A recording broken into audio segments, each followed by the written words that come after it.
Hey everyone, welcome back to the Brain Soul Success Show where we take back our power. Hey, you are in for an amazing treat today. I'm here with my friend Tony, who's a relationship mentor and coach, and he blends science, intuition, empathy, and multicultural perspective to his work. His relationship advice and insights have been shared by thousands and viewed over 5 million times online.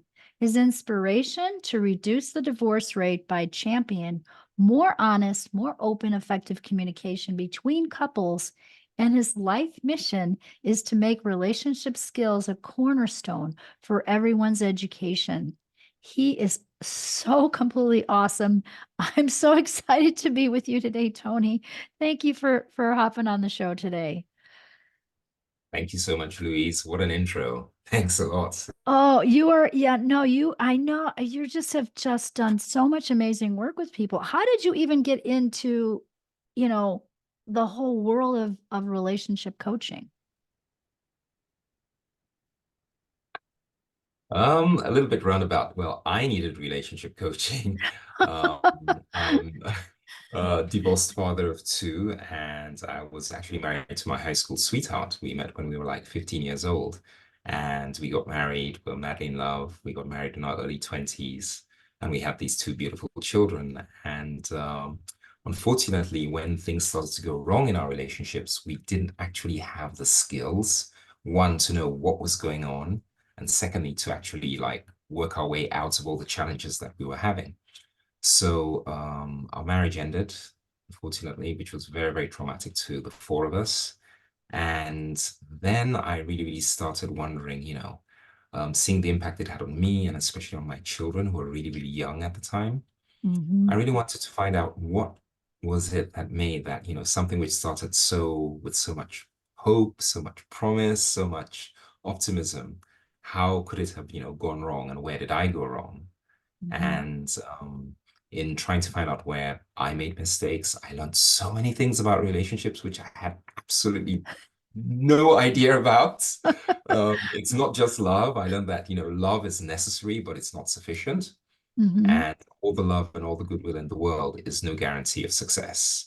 In a long-term committed relationship, there are other skills which are needed, things like communication skills, things like conflict resolution, knowledge of our attachment styles, ways to Hmm. apologize. So there's so many other things that are necessary for you to have a good chance at having a great relationship, which even if it does end, you Hmm. can look back on the time that you spent together as a beautiful contributor to your lives together rather than as something you regret. And yeah, I didn't really want my kids to go through the same mistakes based on not knowing what to do. So I decided to research and started writing and started, gathering and collecting information. And yeah, people started contacting me and I started giving relationship advice. And the rest, as they say, is history. So yeah. That's awesome. No, it Mm. usually does. These kind of missions that we're on usually come from a personal experience, right? So it came from your personal experience and so now you're helping so many people. How do you even like begin to help people with relationship issues? I mean, people might come to you for advice, but as a coach and a mentor, where would you begin with someone? I think self-reflection and self-awareness. Hmm. Um, a lot of people go into relationships based on getting something from the relationship or because they feel a massive change in their life. Usually it's caused by some kind of attraction. Um, but attractions can be, how can I say, not fatal, but not exactly what you think they are on the surface. Many Hmm. people who attract us physically, emotionally, or mentally, sometimes you see somebody and you just feel as if, wow, I'm drawn to this person. Hmm. A lot of times, those are reenactments of trauma bonds or familiar patterns that you're used to in your childhood, which may not actually be the best basis for a healthy relationship. Usually, they're the basis for a lesson in your life. Hmm. And sometimes those lessons come, with difficulties, with challenges. They force you to grow. And a lot of people think that relationships or their relationship partners are there just to make them feel happy. That's part of it, but that's not all of it. And um, yeah, a relationship to me is like it's a kind of theater in which all of your life and your family's dramas and all of your hopes, your dreams, and your fears get played up. And we Hmm. usually find the right partner who can lift us up, but who also pushes our buttons.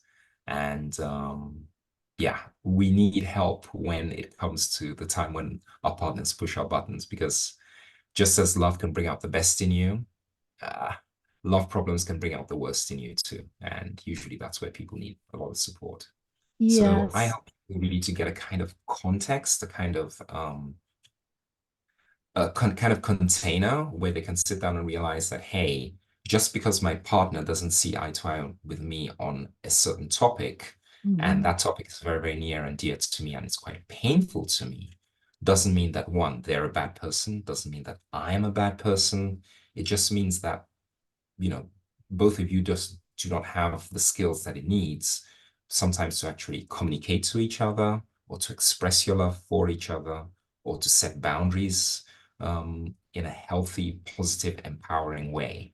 So Yeah, there's so it's many just a matter of skills to learn learning. there, isn't there? Yeah. It's a really, Yeah. and I think about all relationships, not just husband and wife. I think about, friendships and teammates and, all of that, that we're always in relationship with people, Sure. and that, yeah, some seem to flow really well and you're in good communication, and others, there might be someone who pushes your buttons, like you said, and, they're all there for our growth.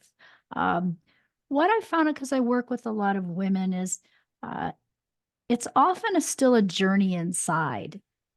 It's like if Yes. you feel good about yourself first and you can bring that to the table, you're going to create a healthy relationship with your partner, whoever that is.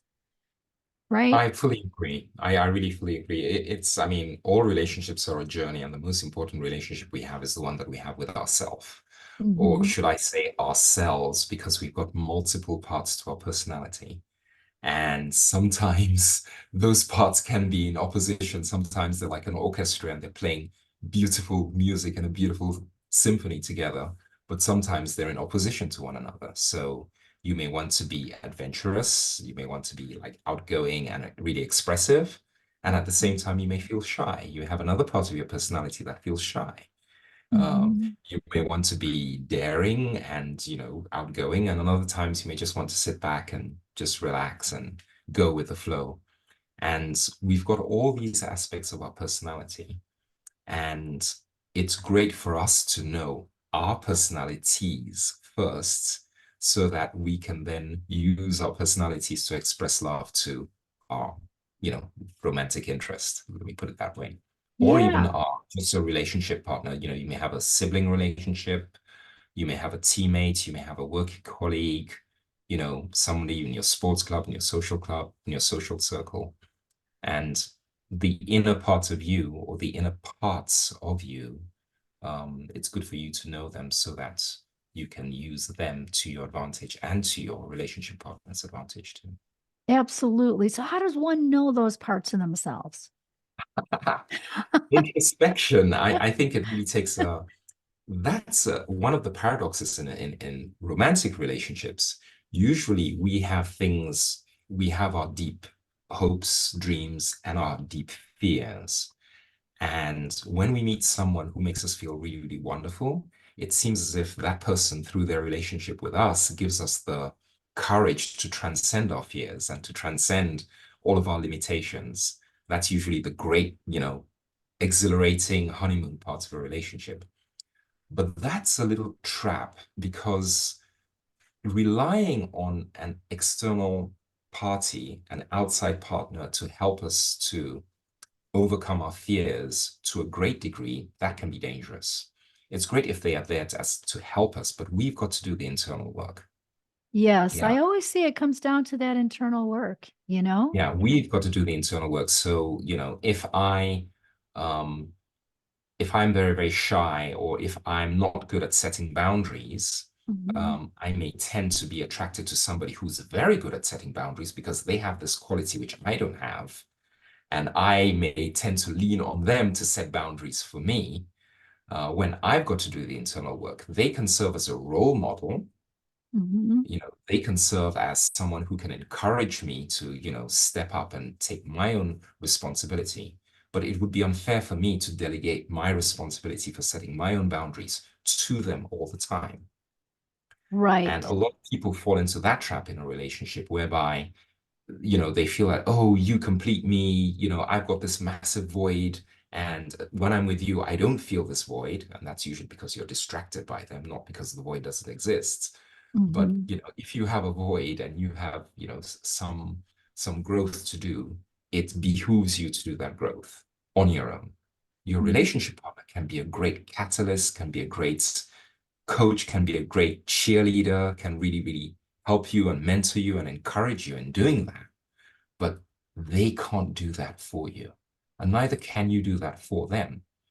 They can Right. love you through it, but their love cannot actually, solve your problem or um, discharge you of your own responsibility.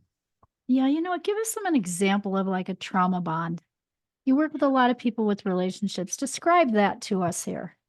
Yeah, trauma bonds are things like people who are attracted to each other because they remind each other of familiar childhood dynamics.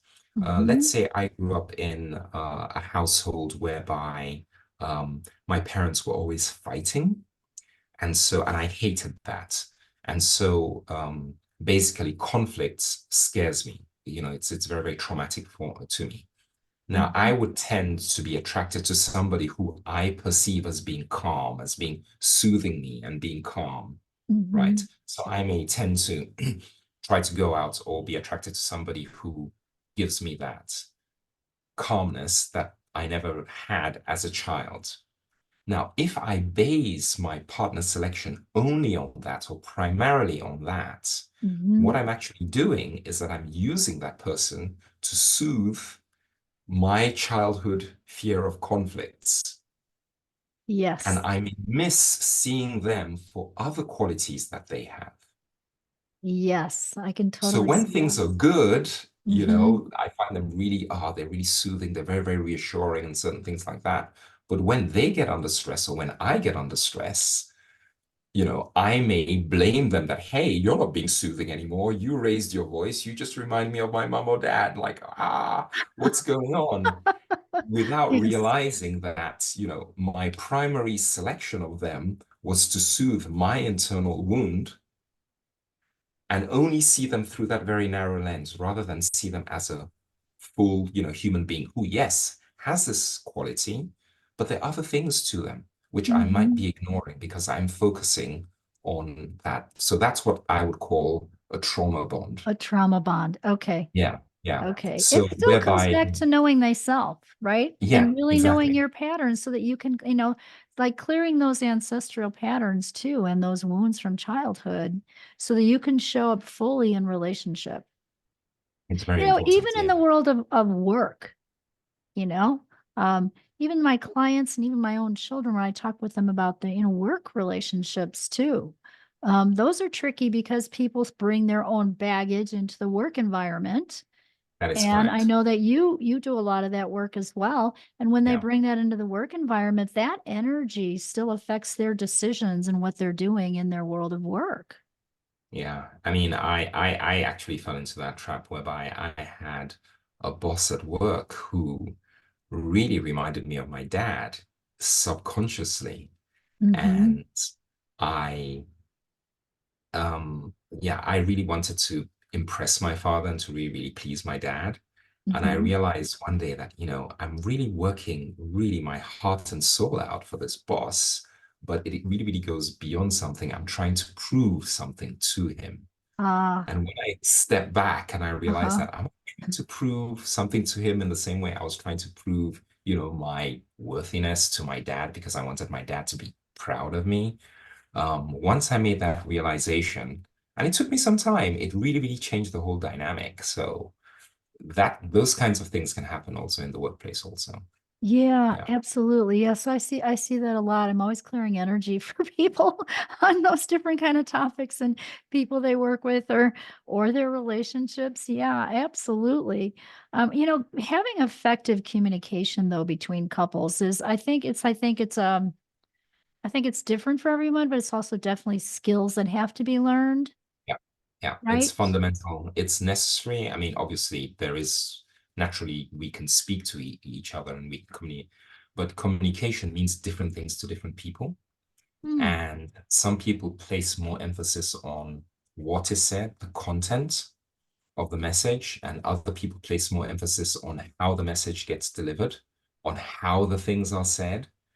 And then we've got like nonverbal communication also. And little things, everything from a frown, Hmm. can be interpreted as disapproval, can be interpreted as a threat, can be interpreted as disinterest. Hmm. Uh, the tone of our voice, the volume of our voice, the Yes. pace at which we speak, all of these things are messages in and of themselves.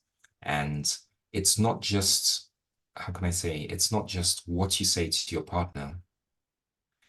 I believe that it's worth your while to spend a lot of time trying to find out how best to make sure that the message that you're trying to transmit to your partner actually lands as intended. Yeah, you know what I remember a long time ago. This is like way, way back when I was just learning counseling skills. Um, the phrase of "I heard you say blankety blank blank," like Mhm, repeating it. mhm. That's so simple but powerful, right? Yes, So yes, that you can get clarity on what that person really is meaning before you jump exactly. into something. Exactly. Yeah. And a Yeah, lot of times, we human beings were meaning-making machines. And a lot of times, especially when we detect some distress, some, disapproval, some kind of conflict, especially from a loved one, people whose opinions we value, right. we get on edge, we get defensive, and then we try to explain or we try to misinterpret or we look for either the most positive spin or the most negative spin on things. And I would say, at least 40, if not 50% of relationship success boils down to communication. Without communication, if you can't Hmm. understand, if you don't have the interests to try to understand what your partner is trying to convey to you, if you're not interested in that, if you just want to hear the sound of your own voice, then I predict that that relationship is going to be really, really hard for both of you. It's not just so sometimes we've got to really make an effort in order to express what we think, how we feel, how we think, how we see the world, so Hmm. that our partner understands that. And also, we've got to listen to our partner and encourage our partner and create an environment where our partner can also express their thoughts, their feelings, their model of the Hmm. world. And if we don't have both of that, usually that's where things start going wrong. Absolutely. I always think of it as a dance, like it's an infinity sign. Right. Like in positive relationships, we have this dance. It's a giving and a receiving and it's a dancing together, literally dancing together.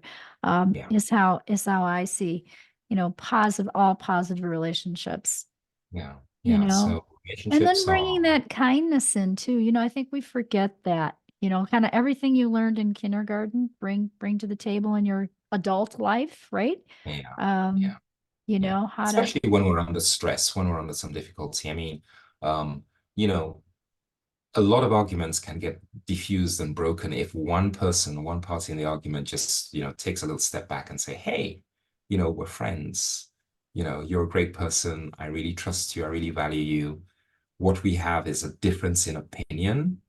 uh-huh. We may have a difference in opinion, but that doesn't mean that I don't value you as a human being.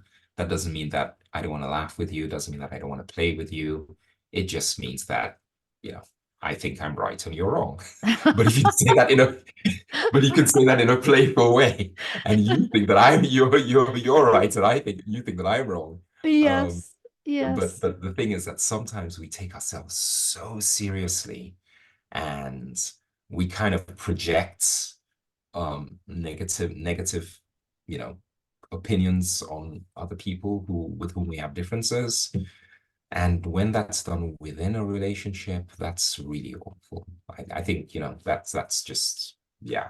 Because this is someone you're supposed to love, right? You got together because you loved each other. You wanted to express positive emotions to each other. And then, sometimes we treat the people that we love the most, who are closest the most, we treat them really, really, in really, really tough, painful ways. Yeah. Not on purpose, but just simply because we just don't know how. And when we get stressed and when we get under pressure, Mhm. other parts of our personality come out and mistake our partners for, you know, a threat, Yeah, which give then, us an example, Tony, of when you've worked with somebody and helped them and coached them through learning some of these communication skills and relationship skills and results from that. yeah.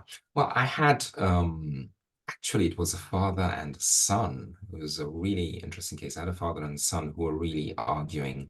Um, and the son was trying to express his um his individuality in the sense that he was trying to break away. How can I say individuate? He was trying to literally individuate and tell his dad. His son was he was about 23, 24. He was Hmm. about 23, 24. And basically, he finished school and he got a job and he had a job offer and it meant him leaving the country. Okay. Um, he had to leave the country. And his dad wasn't really, really impressed with the job offer. And his dad was used to, being the pater familias, being the leader, the one who gave advice. And his dad kind of expected his son to have come and consulted him to ask for his advice before taking this opportunity abroad. I Um, see. and his son kind of like just, announced it very, he wanted to basically do the job interview, did the job interview, he got an offer, he got everything, and then he announced it to his parents. And his mom was very, very happy, and his dad was furious. His dad was really, really furious with Mhm. him. And they had an argument. And because I know them, they're kind of were kind of slightly related. I've known them, I've known him since he was a little boy and a little child and everything like that. Mhm. And, they both said some things which they regret saying, and they couldn't bring themselves to basically apologize to one another. And so I was there trying to play shuttle diplomacy, trying to convey to the dad what the son was saying. And the son was saying, look, dad, I know that, you've been in my life. I've followed your advice. I've done everything that you wanted me to do. And now this is the first time that I'm really making a sovereign choice for myself. And, I'm setting out. I'm standing on my own 2 feet. I didn't need your help. I'm doing this. Mhm. And so he was trying to establish himself, as a young man, and he wanted his father to stop seeing him as, my little boy, and to start seeing him as a man, on eye to eye level. Right. And his dad was thought that his son was being too risky, he was taking a risk, basically, that the grass wasn't as green as, his son actually thought it was, and he was basically making a big mistake. But the way that his dad communicated that, he tried to communicate it through imposition of his authority and reminding him, son, that, you're just a little kid. I'm your dad, and Right. you got to obey me and all of that. And he just couldn't break out of that mold of seeing his son as, his child. Yes, he's his child, but your child has now become an adult. And there are other aspects of your personality. And because his son had been a very obedient, respectful Hmm. boy. This was the first time he really stood up to his father. His father was really enraged and incensed and tried to go bigger and, make him puff himself to make himself more, how can I say, domineering. And he was Yes. shocked. It didn't work. No, He it was really, didn't really work. How shocked. did they resolve it? Or how did you So help the, them? the resolution was really a way of them explaining their perspectives to each other without insulting and demeaning or challenging each other's um, individuality. I don't want to say masculinity because this can happen. It's not a gender-based thing. Power struggles can happen between mother and daughter, or Hmm. mother and son, and father and daughter. So it's not a gender-based thing, but it was really, I had to coach the dad to express his real, pain. And his real pain was that his son was breaking away, his son was leaving him. That was really the underlying That issue. was, yeah, And absolutely. he He was was losing, yeah. he was losing, he felt that, he was losing his child going out in the big wild world, and he wasn't used to his child looking up to him.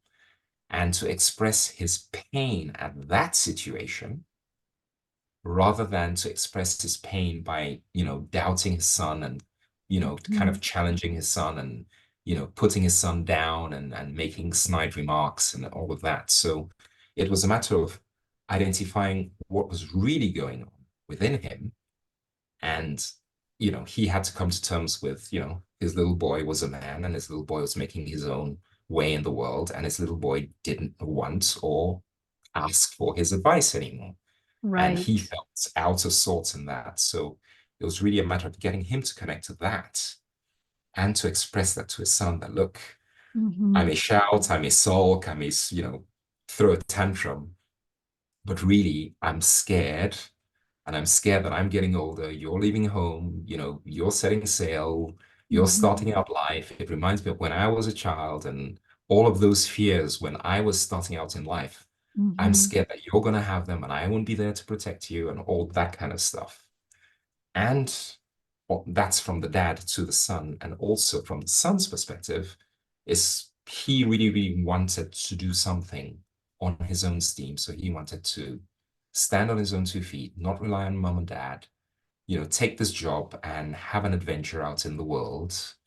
And it was a way of him expressing that, rather than him, fighting against his dad. So once I could get both of them to see each other's perspective, then Hmm. things, the father grudgingly Yeah. accepted that there's nothing he could do about it, and his son, Yeah. was gonna go, and, gave his son his blessing, kind of inverted commas, not like in the Bible, but, kind of expressed his acknowledgement that his son was going, and all of that. But it took some time. It took It about took some time. took Yeah, about 2 months to did it get there. did it really to get there? Yeah, it That's such did. a it's a good story though of the journey, and also Yeah. the patterns that we hold, those subconscious patterns that we hold in the brain of maybe our own childhood wounds Yeah. as we are parents too, Hmm. and how Yeah. they come up and how much we learn and grow from those. So I always look at those times, yes, they're difficult, and no, we don't want those kind of things to happen, but they're an opportunity for growth, Mm. for growth, and to have a closer relationship because of speaking, about that, and understanding and getting that awareness. That's really, really beautiful. I mean, open and effective communication is a skill, and we know that people really have to work hard at it. And I know that you teach a lot of those amazing, amazing And it's a skills to learnable people. skill too. It really is a learnable skill. It's a matter of, I mean, because we communicate to ourselves all the time, except we call it thinking. And thinking, Yes. if you really think about it, it's just a process of asking and answering questions. When we think, we're asking ourselves questions, and we're answering those questions in our own minds. Mm-hmm. And that is a form of communication. There's certain thinking patterns which are really bad for us, and there's certain thinking patterns which really empower us. So I can think myself into a really depressed state of being if I keep on asking myself, what's wrong with me? Or why can't I do that? Or, if I ask Mm-hmm. myself those type of questions, I'll get the answer. I'll get an answer. Yeah, you suck at this. You can't do this. You can't do that. You didn't do this. I'll get all this stream of negative answers. But if I ask myself, how can I do this? Or what's next for me to be done? Or who can help me? Or, who inspires me? That's a Mm-hmm. totally different type of question.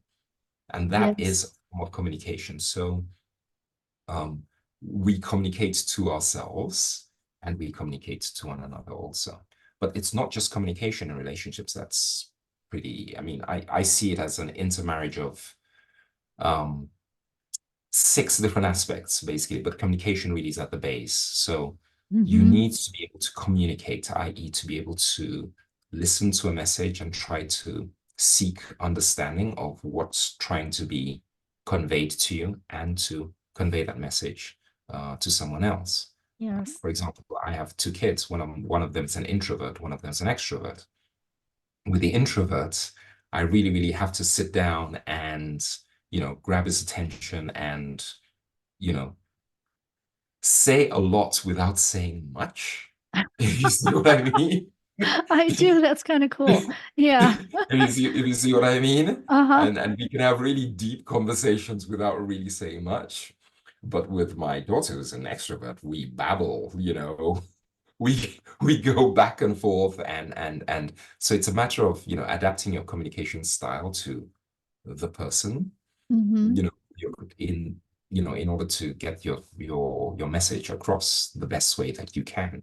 And in relationships, it doesn't work once. You have to try and try and try and try again. You Yes. know, just because it worked yesterday doesn't mean that it's going to work today. Just because, I said something yesterday, today I may have changed my mind. You've got to communicate that, got to update everybody that, Yeah, today we I don't know what's in people's heads, and I love your point about what you said, how the questions you ask yourself, because I always found the question was more important than the answer. And I kind of talk to myself all day long. And really, if we were to put it in a voice, like those self-talk things that you're saying to I mean, I'm a brain expert and I love the brain. I love those subconscious patterns, right? And love to Mhm. clear the energy if there is something in the way of you being 100% your truth. And I do see that the self-talk is the first. I mean, communicating with yourself is first. It's Yeah, first. it is. First It and is for foremost, when you get that right and you can be aware, then when you come to the table in a relationship, you're going to be more aware of how you're feeling and be able to express it openly with someone exactly. instead of skirting an issue in a way, Yeah. right? And communication is also really important. I mean, one thing that really gets forgotten in communication in relationships is apologies. Uh-huh. Um, each of us has a different idea of what an apology actually is. Mm-hmm. For some people, an apology is saying the words, I'm sorry. Mm-hmm. For some other people, just saying the words, I'm sorry, just doesn't cut it. You Uh-huh. must really, really sit down and say, okay, I'm sorry about this and I will do better. So you don't just have to communicate that you're sorry, you have to make a commitment that in the future you're going to change. Nice. Good Some point. people, for them, that is what an Mhm. apology really, really is. Yes. Some other people are like, I don't care what you say, just fix what you broke. You know, Uh-huh. you broke Right. something, and as long as you haven't fixed it, all the words in the dictionary aren't going to soothe me, aren't going to appease me. I want restitution, you know.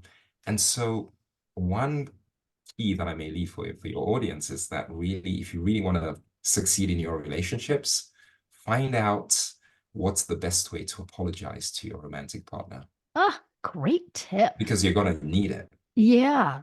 You're Great going to tip. need it. Yeah, You're going to because the need languages are different, right? People Yeah. respond to different love languages. Just as people have different love languages, people have Yes. different languages of apology also. Nice. Yeah, Yeah. people have different languages of apology. So if you know that you've got somebody who really wants you to apologize with a card and a declaration and, begging, you better know that up front. And most of the time, the real paradox in relationships is that our love languages tend to be really different from our partners, and our Hmm. languages of apology seem to be different from our partners, but yet we expect them to love us in the way that we want to be loved. And we expect them to apologize to us in the way that they want to be apologized to. Right. But what Very if people knew that right up front? Like have those conversations. How cool would that exactly. be? Right? Exactly. That's what You know? communication is actually there for. So it's Yeah. really, really great for you to find out from your partner that, hey, if I do something that upsets you, how's the best way I can get back into your good books? You Ah, know, great question. just ask Absolutely. them. That's the Yeah. best way I can get Yeah. back into good books. And, if you ask them, they will tell you. They will Hmm. tell you. I mean, if you really ask them, and usually it's good for you to ask them before you get into their bad books, because in a relationship, you will, not because you want to, but just because you're a human being and stuff happens. So, we get into each other's way all the time. I may forget to pick up some groceries. I may forget to switch off the light in the bathroom. I may forget to do something. And if it happens repeatedly, my partner obviously is going to get mad with me. And relationships being what they are, my partner may think that I'm ignoring them or I'm not paying attention to their needs if I repetitively do something, which for me is just a bad habit. Hmm. That wouldn't Right. be the case. And then Right. if they accuse me of not loving them when I do love them, then I may fall into the trap of trying to defend myself. But I do love you. Look what I do, and X, Y, Z. And no, you don't love me because you always do. And then you're off to the races. Yeah. Um, Yes. yeah. You're speaking So such beautiful truths. I hope that everybody listening here can really, get these amazing examples too that Tony's mentioning here, because you've all been there, been in different relationships. And as you're listening, if there's things here that are sparking you to go, maybe make some changes here, maybe I better take a look at my self-talk or how I apologize, to my yeah, partner. Such great skills, great tips, very important because everything in the world is relationship. yeah. I Relationship mean, to self, yeah, relationship to others, relationship to my home, the environment. We're always in exactly. Yeah. We're relationship. social animals. We're relating to one another all the time. Yes. Even within ourselves, as I said, we've got different personalities and they're relating to each other all the time. Sometimes you have this angel that tells you, oh, you know what? Eat healthy and exercise. And sometimes you've got another type of angel that says that, you see that cream cookie? Get your face into it and get the consequences. So, yeah, and again, we've all been there. And I know this is such an important topic. I know you're a great speaker, but you're also a really good writer. So you've got, and I love your writing. You have a book that you're working on. Yeah, I'm working on Tell a book. tell us tell us a little bit about that. Yeah, the book, it's been actually in the writing for quite some time. It's called From Struggling to Cuddling. And it's all about relationship skills. It's all about the things that nobody taught us about, but we really Hmm. need in our relationships. And we've touched on some of them before. It's about communication and do a deep dive into how it's very important for you to communicate to your partner to be able to make sure that your message gets received in the way that you intended it, Hmm. and also how to be open to your partner so that they can communicate to you, because we can create an environment which is very hostile, which makes our partners feel uncomfortable, and then they won't be able to tell the truth. Or we can create an environment where our partner feels safe enough to really be open and honest with us. And we want the latter, not the former. So Yes. communication is the fundamental one.